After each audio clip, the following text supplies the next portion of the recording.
Bakit nga ba hinding-hindi ka mananalo sa online casino? Maliit ang sahod, pero maraming gastusin. Naghahanap ka ng ibang pagkakakitaan. Hanggang isang araw, parang isang malaking liwanag ang sumulpot. Tila pag-asa at kasagutan sa mga problema mo. Isang higanting billboard ng online gambling. Sa mga artistang nag-endorso nito, iniidolo mo sila at tiwala ka sa mga sinasabi nila. Ramdam mo ang tsansa na baka ito na ang sagot, na baka sa wakas mababago mo ang buhay mo. Isang install lang, gawa ng account, cash in ng pera at simula na ang paglalaro. Mga slot machines na parang nasa casino ka. Poker na may virtual cards o roulette na umiikot sa screen. Sa bawat pindot, nakakakuha ka ng sapat para makapaglaro ulit. Hanggang sa masabi mo sa sarili, "Wow, yayaman na ako!" Pero hindi mo namamalayan, bawat galaw mo ay isang patibong. Patibong sa katotohanang hindi ka mananalo sa online gambling. Kaya ano nga ba ang totoong nangyayari sa likod ng online gambling? At bakit nga ba sa huli hindi ka dito mananalo? Mabuti pang pag-usapan na lang natin yan. Online gambling, isang makapangyarihang tool na sobrang trending ngayon. Kung dadaan ka sa EDSA, makikita mo ang naglalakihang billboards ng kaliwat kanang imbitasyon para subukan ang online gambling. Sa iyong mga social media channels, paulit-ulit ang mga ads na nagsasabing, "Sure win ka sa online gambling." May mga influencer at artista pa ang nagsasabing nagka-jackpot sila sa laro. Kaya kailangan subukan mo na rin. Habang may disclaimer na lang sa dulo na, "Play responsibly." Unang sumikat sa Pilipinas ang online gambling noong 2016. Matapos magbukas ang PAGCOR ng lisensya para sa Philippine Offshore Gaming Operators o POGO, mga online casino at sports betting na para lang sa mga foreigners, lalo na sa mga players mula sa China kung saan bawal ang sugal. Umigting ang industriyang ito noong 2019, kung saan halos 300 na ang nagkaroon ng lisensya at naging malaking bahagi ng demand sa office spaces sa Metro Manila. Pero kasabay ng paglagong ito, lumitaw naman ang mga issue tulad ng illegal workers, money laundering at iba pang krimen. Kaya noong 2024, ipinasara na ng gobyerno ng Pilipinas ang lahat ng POGO upang maiwasan ang mga iligal na gawain. Pero hindi dito nagtatapos ang kwento. May bagong mukha ang online gambling sa Pilipinas na mas lumawak pa lalo sa mas maraming mga Pilipino. Lalo na ngayon, mas madali na ang access sa digital cash wallets tulad ng GCash at sa patok na short-form content sa social media na nagpo-promote ng ganitong mga laro. Dahil dito, mas maraming tao ang naiengganyong subukan ng online games at ito ay naging bagong libangan na ikina-excite ng marami dahil hindi ka lang nalilibang sa paglalaro, maaari ka pang kumita ng pera at kapag sinuwerte ka, baka ikaw na ang susunod na pumaldo. O, ang ibig sabihin ay makakuha ng maraming pera. Ilan sa mga usong laro ngayon ay ang color game, ang online version ng laro na karaniwang makikita sa perya. May isang betting mat na may 6 colors na red, blue, green, yellow, white at pink. Ang kailangan lang gawin ay tumaya sa kulay na tingin mong lalabas kapag pinatakbo ang dice. Kapag tumapat ang kulay na tinayaan mo, panalo ka, kaagad.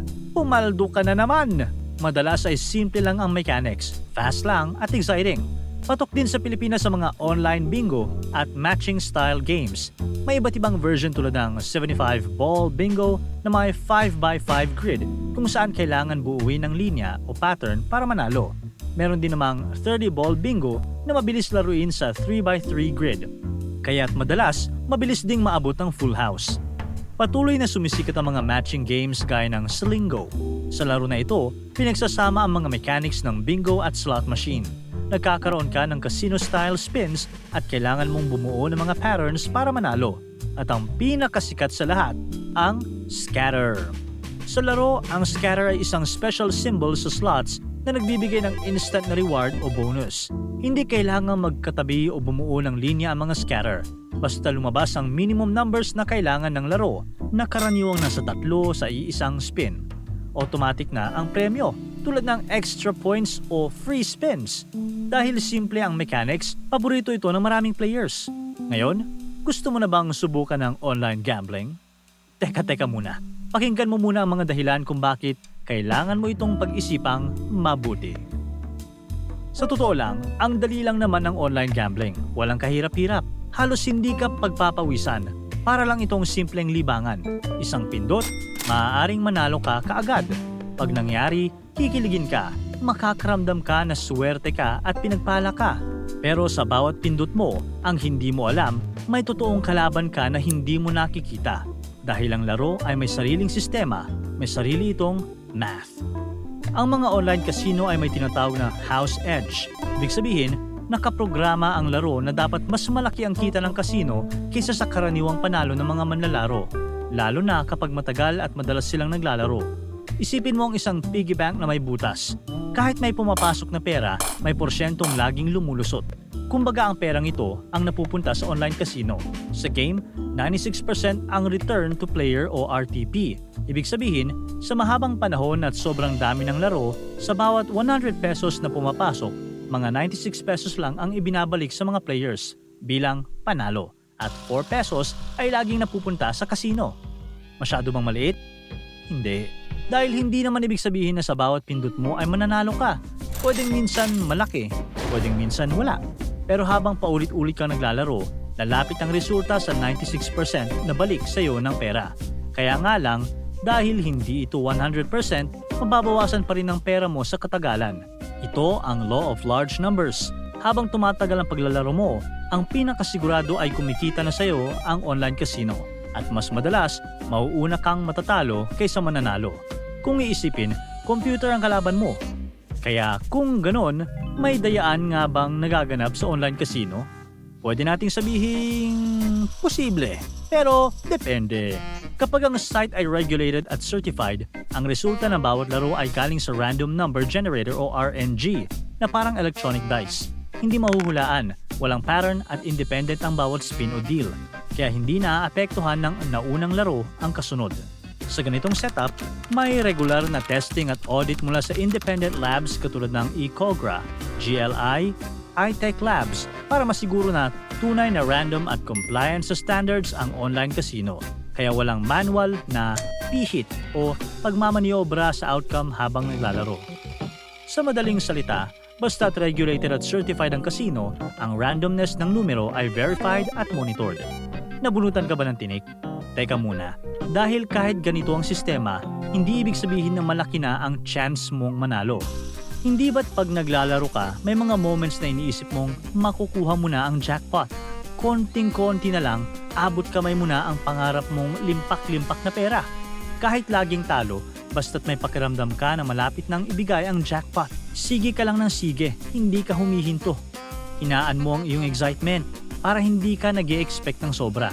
Sa online sugal, kahit nakailang talo ka na at kahit sunod-sunod pa yan, pwede pa rin talo ka pa rin sa susunod mong pindot hanggang sa lahat ng binabalik sa'yo ay zero. Tantanan mo ang pagde-daydream dahil walang inipon na jackpot ang online casino na hinihintay lang ibigay sa'yo. Never kang kaaawaan ng online sugal kahit magkano pa ang maitalo mo.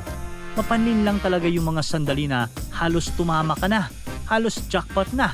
Mabilis na ang pagtakbo ng spins at dumarami na ang small wins mo na para bang may kumakaway na, sige pa, konti na lang. Pero ang totoo, tuloy-tuloy ka lang sa paglalaro at pareho pa rin ang tsansa mo. Walang dagdag na pabor kahit matagal ka nang naghihintay ng swerte. Kahit gumamit ka ng strategy na doble taya para bawi, kung saan dinodoble o tinitriple mo ang susunod na taya pagkatapos matalo para mabawi mo kaagad ang lugi mo. May malaking problema dyan. Kapag limitado ang pera mo at halos walang limit ang pondo ng kasino, sapat lang ang isang mahabang sunod-sunod na talo para lamunin lahat ng naipon mong maliliit na panalo. May limit ang maximum bet sa laro, kaya hindi mo pwedeng paulit-ulit na dagdagan ng doble ang taya sa bawat kasunod na round pagkatapos ng sunod-sunod na talo. Sa madaling salita, nakaprograma ang math para kumita ang kasino kapag dumami at tumagal ang laro. Sa short term, pwede kang tumama, pero habang dumarami ang spins, bumabalik ang average na resulta na pabor sa house. Ang maliit na lamang ng kasino kapag inuulit ng milyon-milyong beses ay dahan-dahang kumakain sa pera ng player. Sa huli, panandalian lang ang swerte. Ang mathematics ang laging panalo. Pero sa laro ng sugal, sino nga ba ang totoo mong kalaban? Sa regulated na casino, pwede mong asahang walang daya dahil sa auditing at strict monitoring. Hindi mo kalaban ng machine, pero paglalaruan ka ng math at sistema ng laro, palaging mas malaki ang kita ng casino kaysa sa player. Sa bawat taya, palaging pabor ang odds sa house. Pero sa lahat ng ito, ang pinakakalaban mo sa sugal ay walang iba kundi ang sarili mo. Sa simula ng laro, may excitement, may thrill, may instant jackpot. Pero habang tumatagal, habang pinaniniwalaan mong makakabawi ka pa o malapit ka ng manalo, paulit-ulit itong mangyayari hanggang sa mauwi ito sa gambling addiction. Ganito kasi yun. Kapag nanalo ka, dumadaloy ang dopamine. Ito yung chemical sa utak na nagbibigay ng kilig at saya. Kahit maliit na panalo, sapat na para sabihing, sige pa, ulitin natin. Kapag natalo ka naman, bumababa ang dopamine, kaya naghahanap ang utak mo ng paraan para ibalik ang sarap, kaya't nagiging trigger din ang talo para maglaro ulit. Hanggang sa punto na kapag na-addict ka na, hahanap-hanapin mo na siya. Kapag hindi ka nakakapaglaro, parang may kulang sa araw mo. Hinahanap mo palagi yung panalo, hindi lang pera, kundi yung pakiramdam ng panalo mismo. Sa sobrang saya at kilig, nagiging routine na ang pag-spin, pag-bet, pag-chase ng big win hanggang sa tuluyan ka ng hindi makakaiwas sa tukso. Hindi mo namamalayan, nauubos na ng sugal ang pera at oras mo dahil sa addiction. Ayaw mo nang tumigil hanggat hindi ka nakakabawi. Gagawin mo ang lahat, kahit mga bagay na hindi na tama para lang makahanap ng pera at makapagtaya ulit. Mga bagay na hinding-hindi mo gugustuhin ang kahahantungan. Hindi ka lang talo dito dahil sa porsyento. Talo ka kasi hindi ka titigil habang panalo ka pa. Yung isang panalo, isa ring trigger para maglaro ulit. At yung isang talo, trigger para bumawi. Sa huli, isa lang ang garantisado. Lagi kang babalik at sila ang may huling halakhak. Para tuloy-tuloy ang saya at kwentuhan, huwag kalimutan mag-subscribe sa Bubbly YouTube channel at pindutin ang notification bell.